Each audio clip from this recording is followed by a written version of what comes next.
These vehicles were one of the most advanced and capable medium tanks of the late 1930s. Designed as cavalry tanks for the French army, they combined heavy armor and good mobility for the time. And at least on paper, they were superior to German designs like the Panzers III. But as many contemporary French designs, they also suffered from production delays, high cost, and tactical limitations. These were the Somua S35 tanks. So let's see the history of these vehicles today.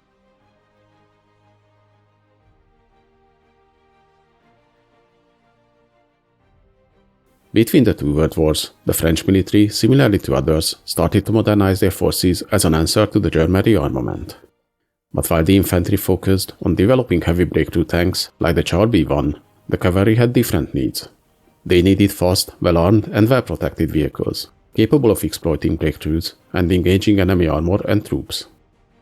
To fit different roles, requirements were issued for three types of combat vehicles: the short-range reconnaissance, long-range reconnaissance, and finally the so-called combat armored car vehicles with anti-tank capabilities. This so-called combat armored car classification was actually created to bypass the restrictions placed on the cavalry, as similarly to many other countries at the time, the tanks were viewed as only infantry support vehicles and not something the cavalry should use. Several designs appeared in the late 1920s and early 1930s to fit the cavalry's needs, like the Schneider P16 for example, but none of them were entirely satisfactory. So in 1931, the cavalry again issued requirements for a new armored vehicle, and for this tender, Somua also entered the design, the AC-1, and later a more heavily armored variant, the AC-2, which, though they were armored cars, their layout was more reminiscent of a tank. It was clear what the cavalry wanted was actually a real tank. So in 1933, their officials and Somua designers had a meeting, where a new concept emerged, now with 13-ton weight limit, at least 30 km/h speed, and at least 30 mm of armor thickness. By June 1934, when the new specifications were approved, the armor thickness was again increased, now to 40 mm, so the new armored car can withstand the shells of the anti-tank guns of the time, and also the use of a 47 mm gun was proposed. The task to develop the new vehicle was given to Somua, as they have already been involved in laying out the concept. The development of the new AC-3 design was a big challenge for the company, especially as the first prototype was meant to be delivered in just 7 months. The main problem for the designers was to find an engine with sufficient power to achieve the required speed and mobility. So Somua, instead of developing a new power plant, purchased the blueprints of an abandoned 12.7-liter V8 engine design and manufactured it as their own. The suspension was a typical creation of the time, showing many similarities with the Skoda designs, like the LT35, which should not be a surprise, as it was designed by Eugene Brill, who worked with the Skoda company earlier. The hull was a state-of-the-art design, built from just 4 cast pieces. 2 pieces made up the bottom part, and 2 pieces the upper part.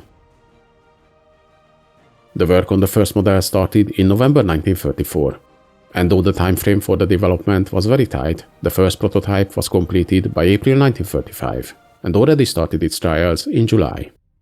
Given the short time of the development, and the fact that this tank was a completely new design, it is actually surprising the process was as smooth as it was, but it seems the Somua engineers had a clear vision about what and how to build. The trials showed the design was promising.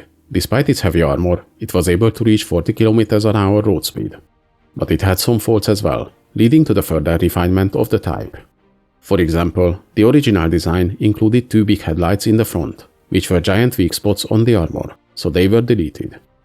The frontal armor design was simplified, and because the tank was not able to fit in the original 13-ton weight, this limit was raised first to 17, then soon to 19.5 tons.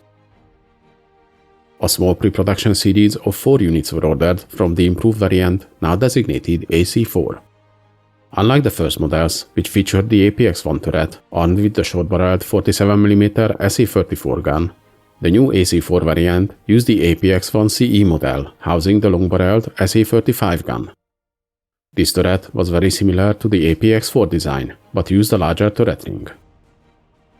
In March 1936, the AC-4 design was officially accepted as the standard medium tank for the French cavalry, under the designation AMC 1935S. The first production order for 50 units was placed in the same month, with deliveries beginning about a year later. The initial order was followed by a second one a few months later, again for 50 units. Then additional 100 tanks were ordered in 1937. The production of turrets and guns, however, couldn't keep up with the number of tanks built, and the finished tanks constantly had to wait to receive their armament. On the production models, several improvements were introduced. Like better observation devices, the side air intakes on the hull were deleted, and the tracks were improved as well. And that brings us to the variants of the type.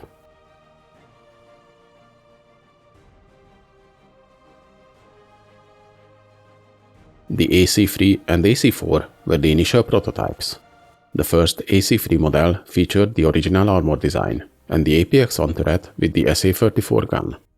The AC-4 variant introduced the APX-1 CE turret with the SA-35 gun, improved frontal armor without the headlights, and many smaller changes. The S-35 was the main production model based on the AC-4 variant, featuring the APX-1 CE turret, the SA-35 gun, and redesigned armor. The side air intakes were deleted after the first 50 units. The S-40 model was an improved variant with a new welded turret, redesigned welded armor, and an upgraded 230 horsepower engine. It was intended to replace the S-35, but its production could not be started before the German invasion. The SAU-40 was a self-propelled gun variant carrying a 75mm gun based on the S-40 chassis. Only one prototype was built. The S-35 tanks captured by the Germans were modified with a new cupola, and they were used for training, security, and some were even used on the front lines.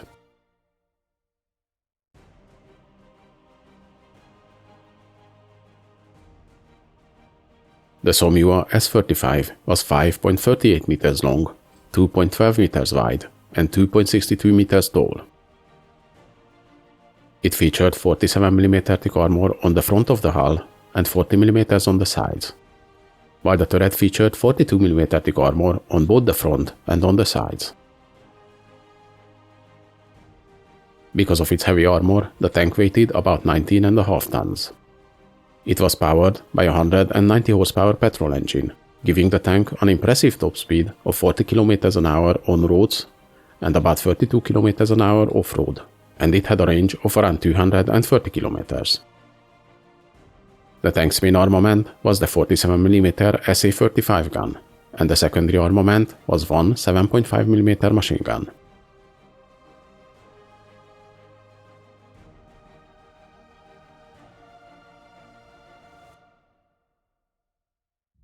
The Somua S35 entered service in 1936, and it was on Bastille Day 1938 when the public could see it the first time.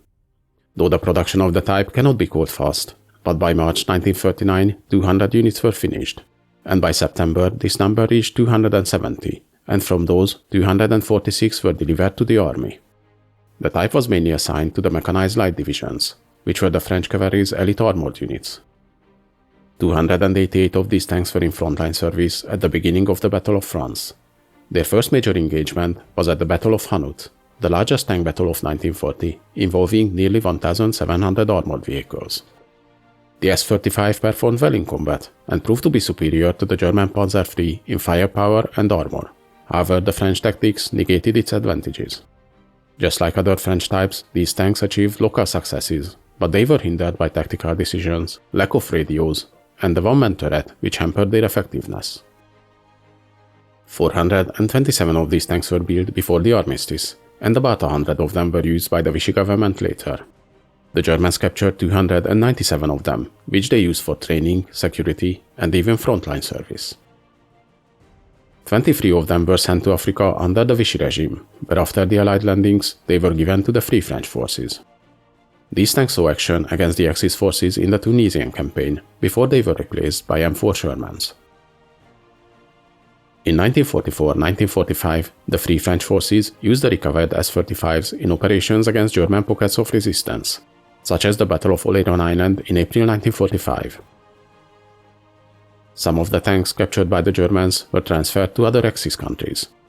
Italy received 32 units, Hungary 2 of these tanks, and 6 was given to Bulgaria. The Somua S35, just like many other French World War II tanks, was on paper superior to the German types. But they were hampered by the decisions made by the High Command and the outdated tactics, which eventually led to the quick fall of France. Hope you guys enjoyed this video. Please leave a like, subscribe to my channel, and in the comments let me know if there's any interesting events or vehicles you'd like to see.